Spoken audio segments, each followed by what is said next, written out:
Jeff was awesome. They want him to come back next year. I really enjoyed it and it was excellent.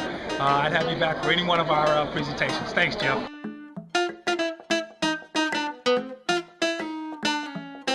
We're going to talk this afternoon about leadership, or as I like to call it, bending others to your will.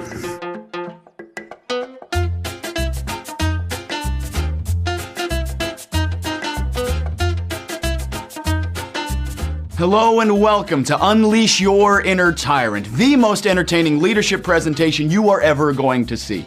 How can I make that promise? Because every other leadership presentation you've seen focuses exclusively on what you should do. And I'm going to do that as well. But I'll also spend a lot of time talking about all the things you shouldn't do, which ends up being a lot more fun.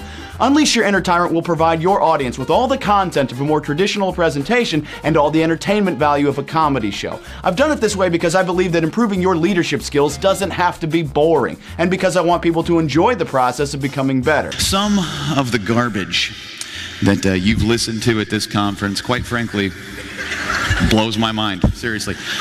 Servant leadership, treating people like equals, listening to other people's opinions, taking responsibility for your actions. This is ridiculous. History does not remember the good leaders, does not remember the benevolent people. It's the dictators. It's the tyrants that we never forget. So I am going to help you unleash your inner tyrant. That is right. Would you like the people you work with to scamper down alternate hallways when they see you coming? Do you want your colleagues to pray every day for your premature death? If you do, then you are in the right place. Now, I'm sure you've heard of the advantages that come from knowing your employees, the benefits that accrue from spending time with these people.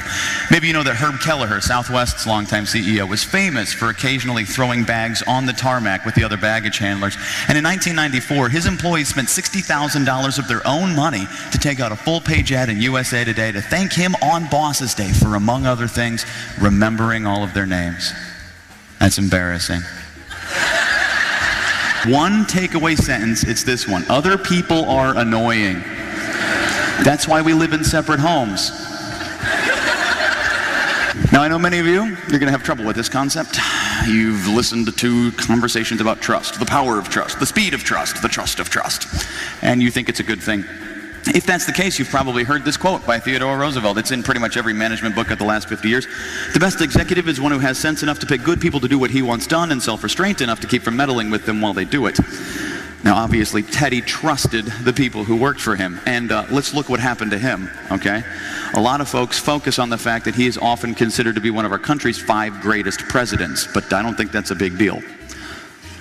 What I do think is a big deal is that he got the crappiest spot on Mount Rushmore. Look at that. I hardly need to tell you that change is evil. It's the enemy, and we need to fight against it with everything that we have. Change is the thing that can turn something like this, oh, I was right, into something like this. That baby needs to be changed.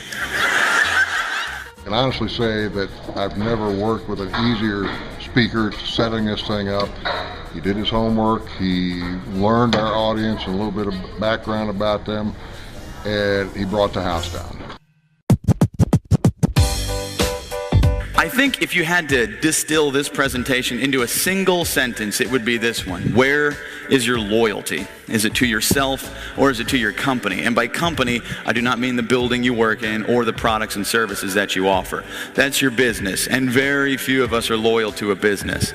I don't know why you started where you are, but the reason we stay where we do, and the reason we stay happy where we do, is because of the people who make our business into a living thing. Your colleagues, your superiors, your subordinates, your customers, the families of the people that you interact with on a regular basis. Who are you loyal to? The people I highlight as tyrants, the people who act that way in real life, are loyal to themselves first and the rest of the world a deeply distant second.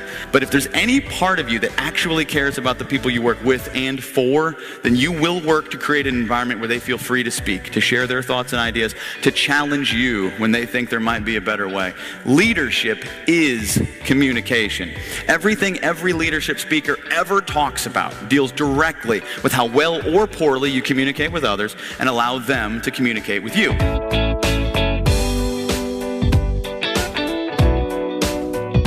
Most change management literature I don't like, and here's the reason. They argue that change management is a skill that you don't currently have, that it's something you need to add into your existing working model. That is the dumbest argument I've ever heard, because change is absolutely the natural state.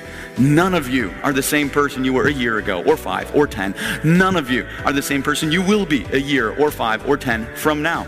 Our country is unrecognizable from the one that it was when it was founded. Our forefathers never argued healthcare like we did. They just gave everybody whiskey. That's all they did. You want to know how I know that you guys are perfectly adapted to change? Show of hands. Who are the parents in the room? How many of you are parents? All right, well over half of you. Well, I'm not a parent. And every so often, I make the mistake of telling you parent people that I would someday like to be a member of your little club. And I don't know if you know this about you, Mom and Dad, but you are the worst salespeople for becoming a parent that anybody... Do you ever listen to what you say? I'd like to be a father someday. Well, hope you don't like money. The decision to become a parent changed you more profoundly than probably any other decision you've ever made. And I know you occasionally lament your childless days or your single days where you could do whatever you wanted to do, didn't have to answer to anybody. I also know that you wouldn't trade it, that what those kids bring you so far outweighs what they've taken that it is not a question of competition.